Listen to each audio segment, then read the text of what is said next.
Hi, I'm Amanda, and welcome to Mental Health Mondays, where we talk about advocacy, resources, and ending the stigmatization that is associated with mental health and mental illness. Today, we are talking about a really big topic, so I do want to preface. It's going to be some heavy material about vicarious trauma and trauma in general, so keep watching at your discretion. Some things may be a little bit uncomfortable. Just wanted to let you know that before we get started.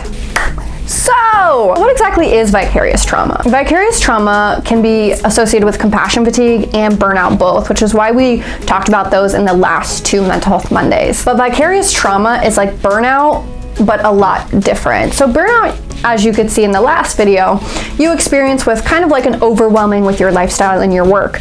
But vicarious trauma is burnout from listening to trauma from other individuals that may be similar or in relation to yours. A lot of people who experience vicarious trauma have a history of trauma, have a history of something that they've experienced, but you don't always have to have trauma to experience vicarious trauma. Vicarious trauma happens whenever you are taking in too much information from somebody else's story that may trigger you or activate something within you that really makes you feel uncomfortable or really makes you feel worked up or emotional. A lot of times in the mental health field, and especially with healthcare workers and mental health care workers, peer supporters, we all can experience vicarious trauma by listening to another person's story, by hearing their struggle. And a lot of times as empaths or people who are extremely empathetic, we take on that trauma and we internalize it.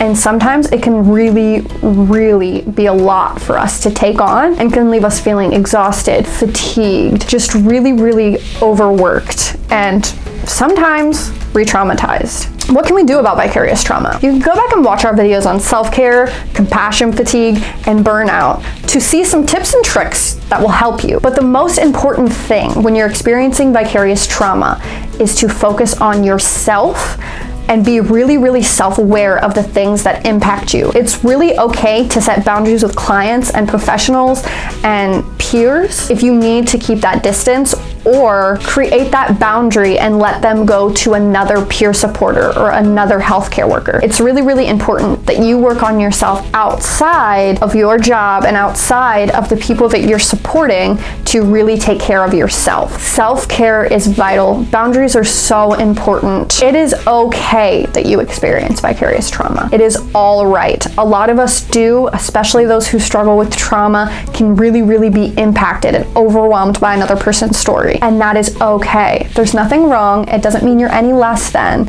and you can get through this. So utilize all of our tips from self-care, compassion fatigue, and burnout to help you with vicarious trauma. Focus on yourself, be really self-aware, and really work on your self-care. And especially if you're not already, therapy is such an important tool in working through all of these issues. I love therapy. It works great for me. And that's always my advice to people who need extra assistance, because nobody knows better than the professionals. So thank you for joining us for this Mental Health Monday. And this was kind of a lot to go over, so make sure you go home and take care of yourself. And maybe watch a funny video of puppies playing or something. Have a great day. See you next Monday.